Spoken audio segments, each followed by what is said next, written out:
Yes, hello to everyone. I welcome you all to this new daily news digest session. आज 18 दिसंबर है और आज के दिन को हम इंटरनेशनल माइग्रेंट्स डे के रूप में जानते हैं because it was on 4th December 2000 that the UN General Assembly, taking into account the large and increasing number of migrants in the world, declared 18th of December as the International Migrants Day. And migration has been a pressing issue these days. It has always been a concern. So, what can be done to basically provide viable solutions for this problem? This needs to be brainstormed by the students. And you can expect questions on migration in your GS paper one Indian society wala aspect. With this, I would like to start today's discussion. I have two articles which need to be discussed. Both are from the economy section of our paper. First is why the government could discontinue sovereign gold bond scheme. This scheme is a pretty old scheme. It's almost 9 years old. It basically came into picture for the very first time in 2015. And now the government is planning to discontinue this particular scheme. Since it is in the news, it becomes very important. And let's try and figure out as to what the scheme is, which is mentioned in the article. The government has said that it finances its fiscal deficit through various instruments. The broad picture, that is, it looks into the National Small Savings Fund, Provident Fund, sovereign gold bonds, etc. So all these keywords or terms which are mentioned in this article become important. Please have a look at what is National Small Savings Fund, what is Provident Fund, what is sovereign gold bond scheme. These are all keywords or terms which should be noted by you. SDBs का definition भी लिखा है यहाँ पे कि these are debt securities issued by the RBI on behalf of the government with each unit denoting a gram of gold. These bonds offer flexibility of trading in the secondary market, that is the stock market or share market. And the interest in SDBs is fixed at 2.5% per annum on the amount of initial investment. So the amount basically changes with the change in the prices of gold. This is first thing that needs to be known. Second is the investors are also given 2.5% per annum of interest on these particular bonds. The quantity of gold for which investor pays is protected since she receives the ongoing market price at the time of redemption. Let's say you bought a sovereign gold bond when the gold price was 50,000 rupees per 10 gram, and now it has risen to 80,000 rupees. So when redemption period comes, you are going to be paid the amount as per 80,000 rupees. Along with that, you are also going to get 2.5% rate of interest on a biannual basis, twice every year. Second thing this which has to be remembered is why these were very lucrative when the scheme started, because these bonds offer a better alternative to holding gold in physical form due to lower risk and cost of storage. The risk is low because you are not basically keeping physical gold, and second is the cost of storage is also low. Investors are assured of the market value of gold. Your investment is going to rise in tune with the prices of gold. And usually the tenure of bonds was 8 years with redemption period starting from 5 years. You may have to hold for a minimum period of 5 years. Now, what were the concerns regarding sovereign gold bonds? Why is the government planning to discontinue it? The first thing that needs to be known is that the cost of the financing of fiscal deficit through SDBs is quite high. Government has to pay a lot of money in order for people to buy these bonds, and it does not align with the benefits accruing to investors from the scheme. Second is one another thing related to that is in July, that is in the full-fledged budget of this year, the government has reduced the customs duty on gold from 15 to 6%. This is the lowest in over a decade. And this duty cut in gold prices has resulted in increased demand for gold. Obviously, when you cut duty, more and more people are going to be willing to invest in gold. Since this is not a social sector scheme, but rather an investment option, government is of the view that there are not many benefits in continuing the scheme because the government is not targeting a particular sector when it comes to sovereign gold bond. It is basically incentivizing investments. Budget basically, then there is some data which can be taken the note of that approximately 18,500 crore SDBs were issued, and net borrowing through SDBs has been cut to rupees 15,000 as previously estimated to 26,000. The SDBs were issued at a price of rupees 3,119, which and this was in the very first series, which was launched in August 5th of 2016. Their redemptions have come into picture, and as per the current gold prices, they are going to be redeemed at approximately 6,938 per gram, and in addition to the interest that has been earned. So, considering all this in mind, the government is of the opinion that we are going to stop this particular scheme because it's not paying the dividends. Yeah, it is not benefiting either the investor or the government the way it was intended to in the first place. Now, I have one more article which needs to be discussed. It is about the US Bitcoin Strategic Reserve and how is this going to work. As we know that President Donald Trump has been elected and he's going to take office in the month of January. Right after his election, we have seen a substantial increase in the prices of Bitcoin or cryptocurrency. And Bitcoin has recorded a record high of around $107,000, which is a huge number. And is everybody bullish on this? And what is a strategic reserve? This term strategic reserve is a keyword and is to be known by students. So a strategic reserve is a stock of a critical resource which can be released at times of crisis or supply disruptions. Its best known example is the US Strategic Petroleum Reserve, which is the world's largest supply of emergency crude oil. And this was created by an act of Congress in 1975. Congress here means the House of US. After a 1973-74 Arab oil embargo that throttled the US economy. So this is a strategic reserve, which means a critical resource which can be used in times of crisis or supply constraints. Many presidents have tapped this stockpile. Canada has the world's only strategic reserve of maple syrup. So different countries have different kinds of strategic reserves. Canada has maple syrup. China has reserves of metal, grains, and even pork products. So it depends. It varies from country to country. US has decided that it is going to use Bitcoin as a strategic reserve. And for that, they mentioned the term Exchange Stabilization Fund. This is a fund that is going to be created, and this can purchase or sell foreign currencies and also hold Bitcoin. Apart from that, another thing that needs to be known, is to be read by students is what is a cryptocurrency, first of all. Why is cryptocurrency in news? What is the legal status in terms of cryptocurrency, particularly in India? RBI has a specific stand when it comes to crypto. And we have recently applied a tax as well on cryptocurrency. In fact, we have a domestic cryptocurrency of our own called CBDC, Central Bank Digital Currency. So all these keywords or terms should be known by students. Then we have the next heading as benefits of a Bitcoin reserve. What is exactly going to be a benefit of the same? First is that it will help the US dominate the global Bitcoin market. And this is in face of a growing competition from assertive countries like China. Second is by holding a stockpile of Bitcoin, which they say is likely to continue appreciating over the long term. Prices might continue to increase. The US could reduce its deficit without raising taxes and strengthening the US dollar. Third is a strong dollar would in turn give the US more leverage over foreign adversary like China and Russia, because dollar at this moment is a default currency. That is why many other countries have to tune their currencies in line with dollar. And if dollar gets stronger, US's hegemony or resilience gets stronger when it comes to its peers or competitors. What are the risks associated with this? That unlike most commodities, Bitcoin has no intrinsic use. That is exactly the reason why RBI is not in favor of Bitcoins. And since it does not have any backer to it. And second is it is not crucial to the functioning of the economy. A little history of Bitcoin. It was created in 2008 and it remains too young and volatile to presume its value will continue to rise in the long term. There is a certain amount of risk, in fact, a huge risk associated with Bitcoin. And crypto wallets also remain notoriously vulnerable to cyber attacks.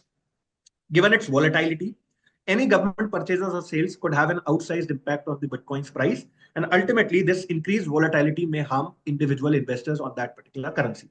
This is exactly the reason why India has not been very, very curious, or we have not taken Bitcoin very seriously. In fact, we have developed our own currency as a counter to Bitcoin.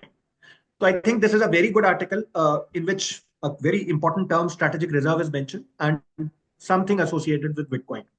With this, now I would like to pass the baton to Gaurav sir, who will take this discussion forward. Thank you, sir. Just to add to a bit to your point that अभी India में क्या हुआ, एक exchange है WajiRex, which was cyber attack हुआ and all the money and the reserve that people had was wiped out. So risk is always intrinsic to these reserves. So now moving to That's correct, sir. my articles. There are two articles to share with you all, both from Indian Express and the today's edition of The Hindu. Okay, so first article is from today's edition of Indian Express. A rare species of bat spotted in Yamuna Biodiversity Park. तो ये bat जो है, इसमें आपको जानना है कि कितने तरह के बैट्स होते हैं। इसके अलावा आप जान सकते हैं कितने तरह के बैट्स होते हैं। तो there is like vampire bats, there is a flying fox एक नाम है। तो फॉक्स को सोच के आपको लगेगा कुछ बैट नहीं है, मेरे ख्याल से यूपीएससी में क्वेश्चन भी आया है फ्लाइंग फॉक्स के ऊपर। तो ये सब आप देख सकते हैं बैट, और उनका एक तरह से स्टेटस, कंजर्वेशन स्टेटस क्या है वो देख सकते हैं। तो coming to this article, in a unique sighting the Wroughton free tailed bat, नाम थोड़ा टंग ट्विस्टर है, इसको देख लीजिएगा। और highly rare species of molluscs bat has been spotted at Delhi Development Authority Yamuna biodiversity park. तो अब ये जो बैट का जो लोकेशन है, ये एग्जैक्टली लोकेशन कहाँ कहाँ मिलता है, is primarily found in Western Ghat where there is only one breeding colony, small colony all मिले हैं जैंतिया हिल मेघालय में, और एक single individual was noted in Cambodia. So it's a very rare sort of species. Now thing is that it is a unique sighting for Delhi, which we found during the routine visit to the corridor of the Yamuna Biodiversity Park. तो यहाँ पे मिला है। अब thing is like it, इसका exactly characteristics क्या है? It is characterized by large size, huge ears extending beyond its muzzle, is bicolored velvet fur. The statement also added that it is typically roost in caves or dark damp and slightly warm places in the moderate colonies. अब ये जो पूरा characteristics है, ये हो सकता है पूरा एक क्वेश्चन बन सकता है यूपीएससी के पैटर्न पे। तो आप इसको अच्छे से देख लीजिएगा। And then Rowton free-tailed bat is ecologically very important for regulating insect population B, and it is also known to assist in pollination. You should know that bats also help in the pollination, like birds do, like air do. Air जब करते हैं उसको एनेमोफिली कहते हैं, उसे bat जो pollination को add करते हैं उसको काइरोफिली बोला जाता है। तो ये आप देख लीजिएगा, bats also assist in pollination, ठीक है। And now coming to its like conservation status, until 2000 the species was considered critically endangered because of a single known population in Western Ghat. Now since many more colonies have been found, IUCN has put this in data deficient category, क्योंकि इसकी अभी तक बहुत ज्यादा data नहीं है इसको लेकर, इसलिए डेटा डिफिशिएंट कैटेगरी में डाला गया है। Then this sighting is significant for Delhi because it is known to be home to around 14 species of bats, 4 of which have been considered locally extinct. इसमें जो नाम दिए गए हैं, Indian false vampire, black bearded tomb bat, Egyptian free tail bat and Indian pipistrelle, इन सब चारों का आप एक तरह से कंजर्वेशन स्टेटस जरूर चेक करिए, इनका कंजर्वेशन स्टेटस क्या है और ये कहाँ मिलते हैं, because it's very important from the point of view of your prelims examination. Now coming to this second article, this second article is about emission from aviation sector. So it is mentioned that if we take aviation sector as a country, it would be among the top 10 greenhouse gas emitting nations. Now scientists have analyzed data from ADS exchange platform and focused on 5 recent global events which were accompanied by international travels. They found some 47% these flight where for distance of shorter than, मतलब ये कहने की बात है कि जो private आजकल sectors, private aviation का एक जो बूम आया है, it is adding to the green house gases emission from the aviation sector. So यहाँ पे एक डेटा दिया हुआ है जो काफी इंपॉर्टेंट डेटा है, like private jet and charter plane have a higher carbon footprint per passenger according to 2021 report of the European Federation for Transport and Environment. Moreover, air travel is considered to be most polluting modes of travel for its relatively higher carbon dioxide and nitrogen dioxide, और इसके साथ ही एक vapour trail भी छोड़ता है जो कहीं ना कहीं environment के लिए नुकसानदायक है। Now ये बात हो गई, basically article is long, everything is not needed। हम बात आते हैं इंडिया, इंडिया का स्टैंड क्या है, what is the role of India in mitigating of this like aviation, जो एक तरह से एमिशन हो रहा है एविएशन सेक्टर से, उसमें इंडिया का क्या रोल है। So India since very long have been like trying to, जो एक तरह से सस्टेनेबल एविएशन फ्यूल है या बायो इथेनॉल है या इथेनॉल है, इसको मिक्सिंग करके वो चाह रहे हैं कि जो एक इमिशंस जो ज्यादा हो रहा है उसको कैसे से कैसे करके हम मिटिगेट करें। सो in the last decade, Indian government is also at one point is trying to like increase its जो एक तरह से एयर ट्रैवल है इंडिया में उसको इंक्रीज किया जाए through the Udan scheme and next gen airport for Bharat Nirman. तो ठीक है, Indian airplanes operators also have been testing low carbon fuels in 2018 में एग्जांपल दिया गया है स्पाइस जेट ने जेट्रोपा से आप बना सकते हो बायोफ्यूल। अब जेट्रोपा क्या होता है, because it is fat rich sort of एक प्लांट है, एक सीड है, इसमें फैट कंटेंट काफी ज्यादा है। So wherever you have starch, where you have high fat hydrocarbon content, you can always make it into biofuel और ethanol. Thing is कि क्या आप इसका आप देखोगे कि बिकॉज अब आप राइस से भी इथेनॉल बना सकते हो, but thing is there is always trade off between कि how much you wanted to feed the population and how much you want to feed the for like ethanol production. So there is a trade off between the two. In 2023 में also एक sustainable aviation fuel एक जो air Asia है उसमें भी एक try हुआ था।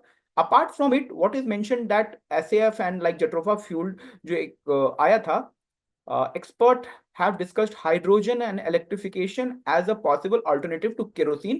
Kerosene is currently used in the like aviation travel because it is energy dense. But what is like drawbacks of these like hydrogen and this like hydrogen electrification is that hydrogen, although it's packs the more energy, but it's like handling it's very critical and very important and not very easy. And then अभी जो और हम electrification की बात करते हैं तो ये जो बैटरी स्टोरेज है अभी तक अपने प्राइम पे नहीं आ पाया है।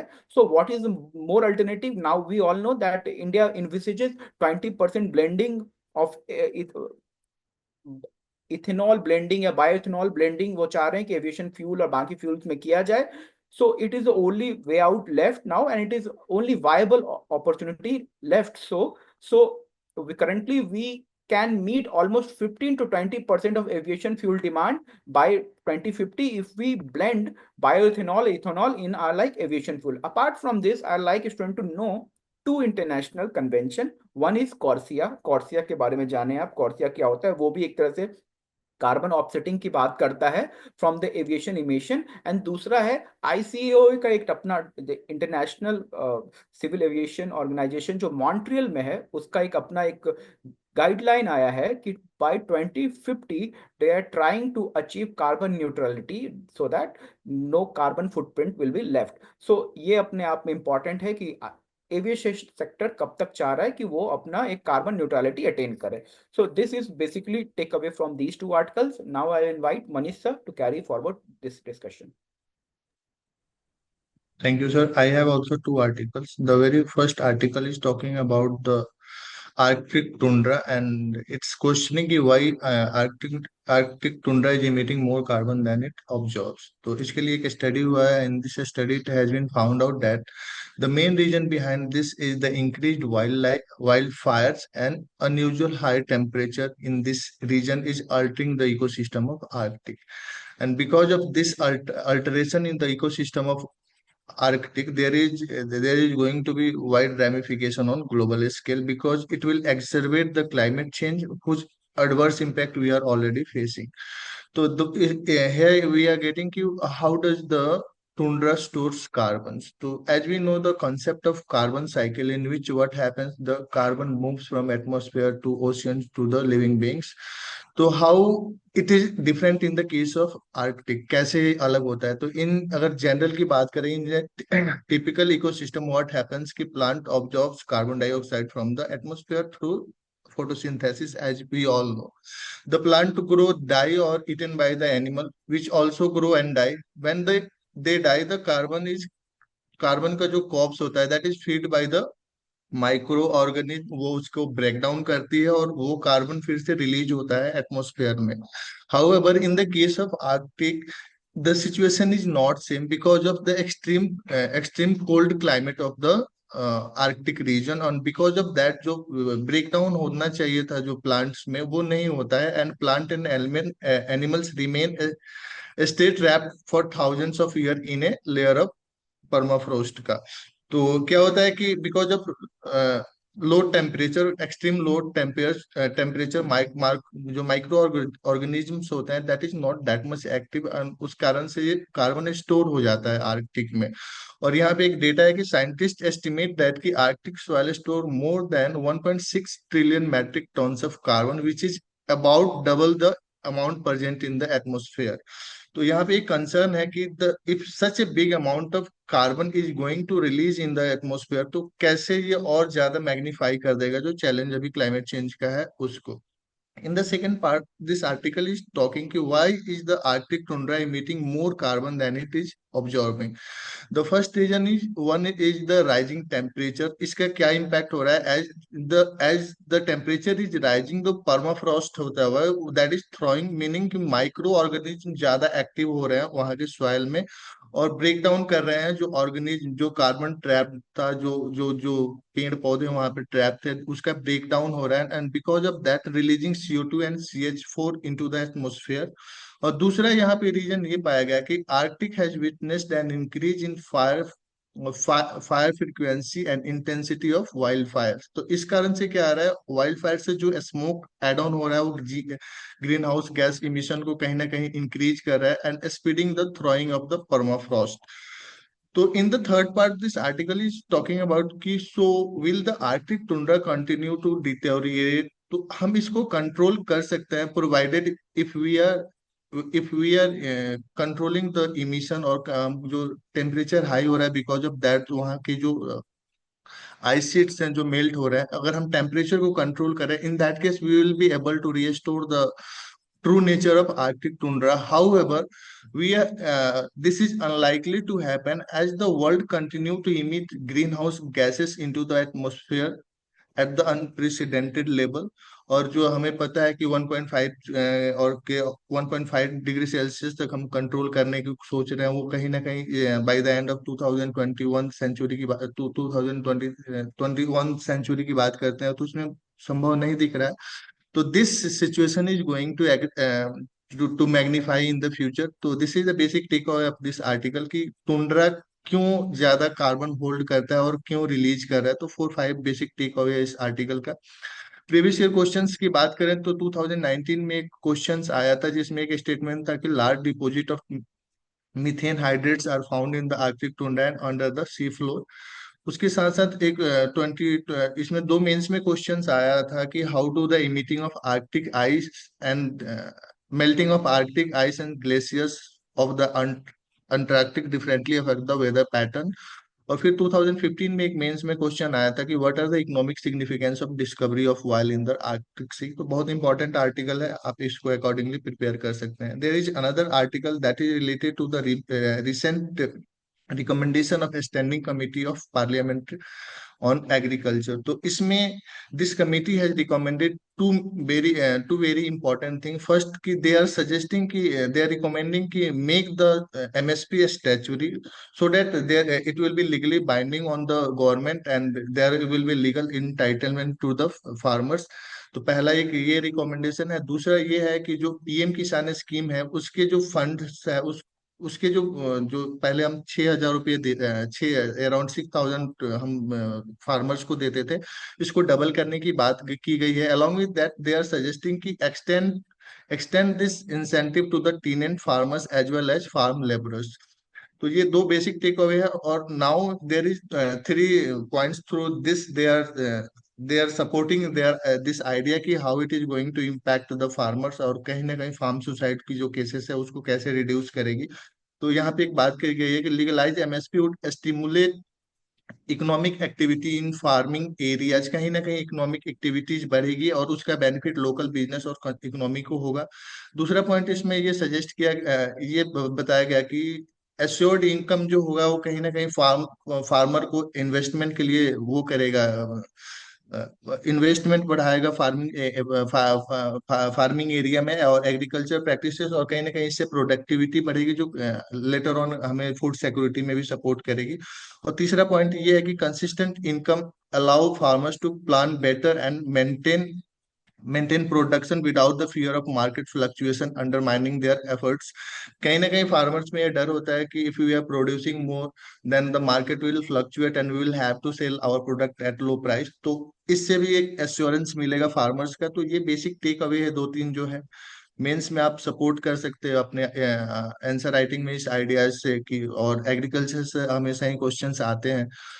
इससे रिलेटेड प्रीवियस ईयर क्वेश्चन भी आया है। एमएसपी की बात करें तो इसमें 2020 में क्वेश्चन आया था कि जो एमएसपी होता है वो unlimited in the case of cereals pulse and oil seeds the procurement at minimum support price is unlimited in any state of UT. और दूसरा था कि MSP is fixed by the state और यूनियन टेरिटरी। तो ये दो statement based question था। फिर 2023 में एक क्वेश्चन आया था जिसमें नाइगर जो सीड्स है उससे रिलेटेड तीन स्टेटमेंट आए थे और एमएसपी से ही रिलेटेड ये भी क्वेश्चन था। तो वेरी गुड आर्टिकल है ये भी, आप इसको प्रिपेयर कर सकते हैं। This is all from my side and with this I would like to conclude today session. Thank you all.